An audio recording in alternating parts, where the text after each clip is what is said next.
ரீசெண்டா friend app அப்படிங்கிற ஒரு ஆப் நிறைய இன்ஃப்ளூயன்சஸ் ப்ரோமோட் பண்ணி எல்லாருமே பார்த்திருப்பீங்க. ஃப்ரெண்ட் ஆப் அதை பத்தி எனக்கு நல்லா தெரியும். இது ரொம்பவே சேஃப் அண்ட் செக்யூர் தான். அது மட்டும் இல்லாம நமக்கு பிடிச்சவங்க கிட்ட ஆடியோ கால் வீடியோ கால் எதுனாலும் பேசிக்கலாம். அதுவுமே ரொம்ப சேஃப் அண்ட் செக்யூர். மெயினா இல்ல. சோ அப்படி என்னதான் இருக்கு அந்த ஆப்லன்னு சொல்லிட்டு நான் உள்ள போய் பார்க்கும்போதுல நானே ஷாக் ആയിട്ടാ.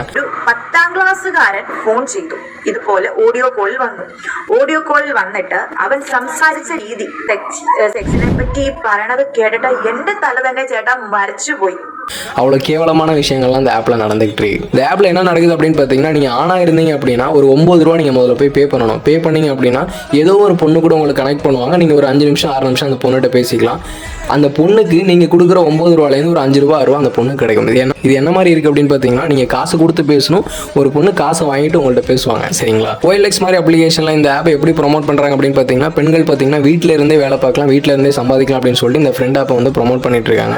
அதாவது என்ன சொல்ல வராங்க அப்படின்னு பார்த்தீங்கன்னா, பெண்கள் வீட்டில் இருந்தே ஆண்கள்கிட்ட பேசி காசு சம்பாதிக்கலாம் அப்படிங்கிற மாதிரி சொல்ல வராங்க.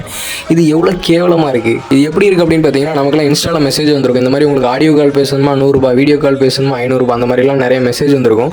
அதே இப்போ ஒரு அப்ளிகேஷனாக கிரியேட் பண்ணி விட்ட மாதிரி இதில் ஜெனியூனான ஃப்ரெண்ட்ஷிப் கிடைக்கும் அப்படிங்கிற மாதிரி சொல்லி வேற ப்ரோமோட் பண்ணுறாங்க. ஒரு பொண்ணு காசு வாங்கிட்டு பேசுறதுனாலே, ஒரு பையன் காசு கொடுத்து பேசுறதுனாலே எப்படி ஒரு ஜெனியூனான ஃப்ரெண்ட்ஷிப் கிடைக்கும்னு எனக்கு தெரியல. இது வந்து ஒரு ஆன்லைன் மாறதுக்கு வேணா வாய்ப்பு இருக்குது அப்படிங்கிற மாதிரி தோணுது. இதெல்லாம் தெரிஞ்சு ப்ரோமோட் பண்ணுறாங்களா இல்லைனா இப்படிலாம் இருக்குது அப்படிங்கிறது தெரியாமலே ப்ரோமோட் பண்ணுறாங்கன்னு எனக்கு தெரியல.